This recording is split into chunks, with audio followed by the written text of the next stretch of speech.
Alrighty guys, today I'm going to be talking to you about one of my favorite and probably one of the most quirky instruments that I own. This is the Danelectro DC59M NOS, I believe it's N-O-S. I was never really quite sure on that. But yeah, this is their basically reissue of the 59, and it's got a lot of really interesting and unique qualities that I've honestly never seen on any other guitar. And you know, that's why Danelectro has really set themselves apart from other guitar manufacturers for many decades now. So, quick little tidbit of history. These have been around since the early days of guitars.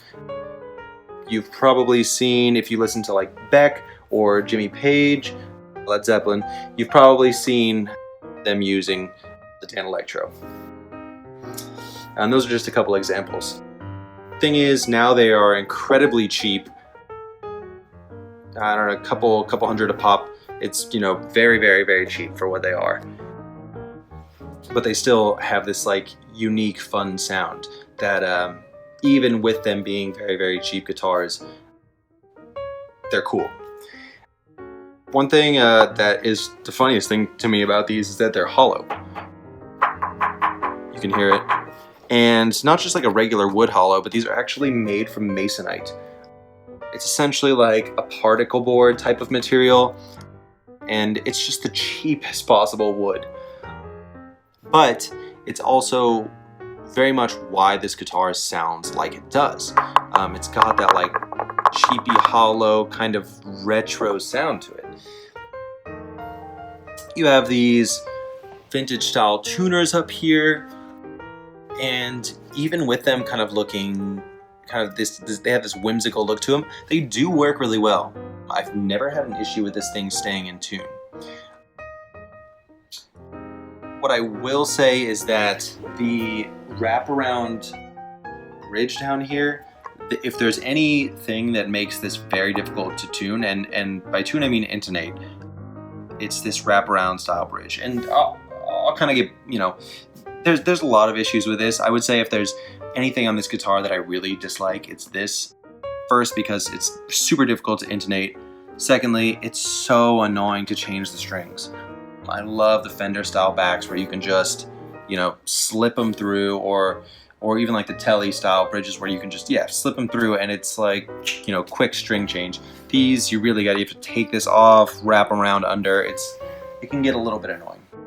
So, you know, that's one quirk that I'm not really that cool with, but yeah, you gotta deal with it, I guess. On the outside, you have this funny, I think it also might be some sort of masonite material, but it almost feels like a linoleum in a weird way. But this wraps around the outside of the guitar all the way around the body.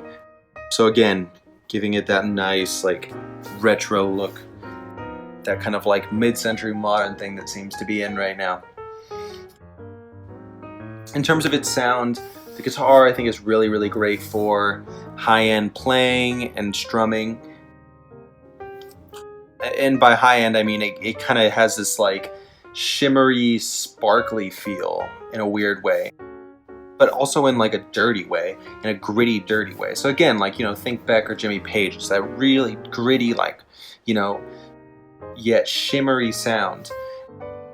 And it works, I think, best in those dirtier situations, those crunchier situations, rather than clean. I think as a clean guitar, it kind of has this like thin quality to it, you know, that it's like, if you're gonna get a guitar and you want to get one guitar, wouldn't recommend this one. It definitely has a, you know, a very niche sound to it. Besides that, what else we got? The knobs over here. The top is the tone on each, and the bottom is volume. These are like weird to adjust while you're playing. You know, again, like going back to Fender, you know, it's easy to kind of just move them like this, you know, while you're playing. And with these ones, yeah, you got to kind of focus on it, and it's which one you're going for. And, you know, maybe it's something that it's such a minute you know, disadvantage, but I you know, it's one of those things where maybe you can get used to it, but for me, it's something that still kind of annoys me to this day, and I've had this thing for about 4 or 5 years now. Lastly, you have these lipstick style pickups. These are, you know, really fun. I've never seen any other guitar with these, and I think, again, that gives it that like sort of like crispy high-end sound. Whatever they are hot pickups for sure. All in all, very lightweight. And if you're looking for like a unique guitar, something fun, something that's exciting, something that you know, walk in a room and you look at it and you're like, oh my god, like I want to pick this thing up. You know, this looks like a guitar that was straight out of a Quentin Tarantino film. Then, you know, Danelectros are awesome, very inexpensive. You know, pick them up new for a couple hundred, or, you know, look for them used. And the company's awesome. They're very responsive. Call them about questions and things like that. So yeah, Danelectro, they're awesome little guitars. Have fun jamming. All right, guys.